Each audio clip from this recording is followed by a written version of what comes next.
Monsieur le Président de la République. La diaspora congolaise vivant en France, estimée à près de 50 000 âmes, est l'une des plus grandes communautés d'Europe.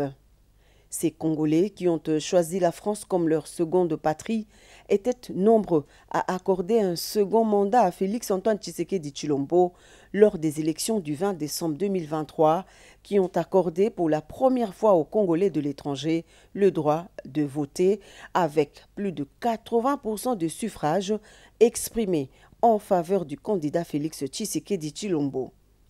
C'est par devoir de redevabilité que le président de la République est venu remercier ses compatriotes qui ont répondu nombreux au rendez-vous ici à l'espace Charenton, profitant de sa visite de travail en France. C'est un déferlement d'applaudissements qui accompagne l'entrée du couple présidentiel dans la salle.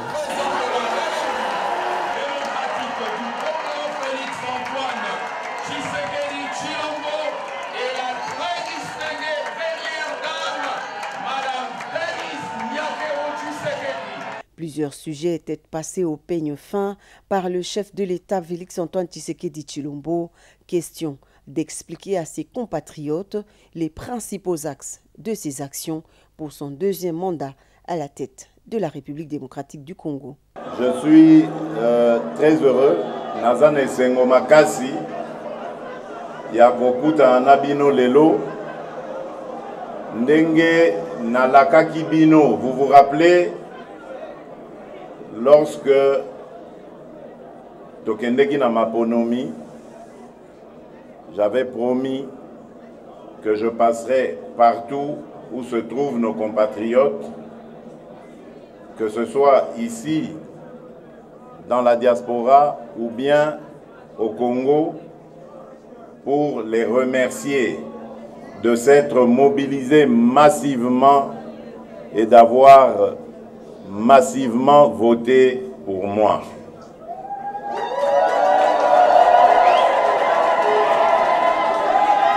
Je tiens à vous dire, chers compatriotes, que c'est important que nous restions unis. Celui qui est devant vous prend l'engagement de ne jamais trahir le Congo.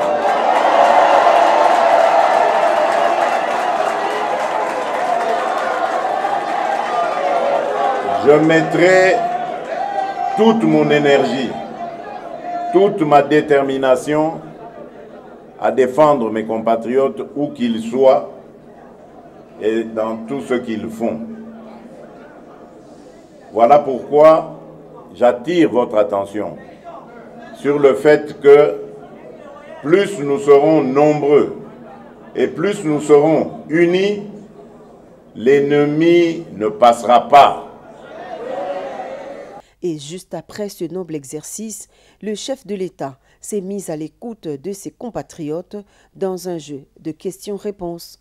Dans leur desiderata, les Congolais de France ont sollicité du garant de la nation, entre autres, l'allègement des taxes douanières, l'amélioration des conditions d'investissement pour ceux d'entre eux qui souhaiteraient retourner au pays. Les minerais stratégiques, l'énergie et le développement des infrastructures et des villes durables, des secteurs clés pour l'avenir économique de la République démocratique du Congo, mis en avant-plan à Paris à l'occasion de la table ronde sur les affaires et les investissements entre la France et la RDC.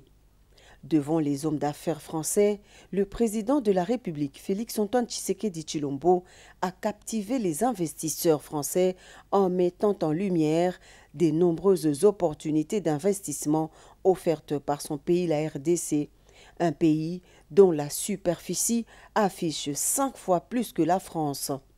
Au cours de cette rencontre, le garant de la nation congolaise a également mis en avant les efforts du gouvernement pour améliorer le climat des affaires en RDC, garantissant ainsi une réactivité immédiate aux préoccupations des investisseurs. Pour sa part, l'Agence nationale pour la promotion des investissements, à travers son directeur général, a souligné les progrès accomplis par la République démocratique du Congo mentionnant ainsi la suppression d'une dizaine de taxes, mais aussi la mise en place d'un plan d'urgence visant à améliorer le climat des affaires.